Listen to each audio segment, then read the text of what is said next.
اگر اللہ کی محبت حاصل ہو جائے تو انسان دنیا اور آخرت دونوں میں سرخرو حاصل کرے۔ ہدایت صرف اس کو ہی ملتی ہے جو اسے پانے کی پوری کوشش کرتا ہے، اور جو اس سے بھاگتا ہے تو ہدایت اس سے کوسوں میل دور چلی جاتی ہے۔ زندگی میں بادشاہی پیسوں سے نہیں بلکہ ماں باپ کے سائے سے ملتی ہے۔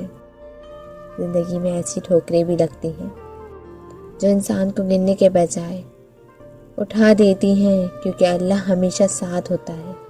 نماز وہ رسی ہے جو انسان کو اللہ سے جوڑے رکھتی ہے۔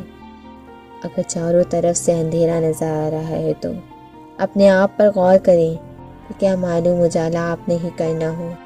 لوگوں کو عزت ان کی اوقات کے مطابق دیں۔ کچھ لوگ عزت کا وزن برداشت نہیں کر پاتے۔ موجودہ حالات یہ ہیں کہ اگر ہم بحث کریں تو برے بن جائیں گے، اس لیے بہتر ہے کہ خاموش ہی رہیں۔ بیکار بولنے سے بہتر ہے کہ اپنا منہ بند ہی رکھا جائے۔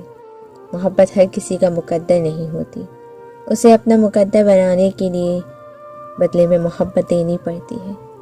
کوئی بھی انسان عظیم نہیں ہوتا، اس کا کردار عظیم ہوتا ہے۔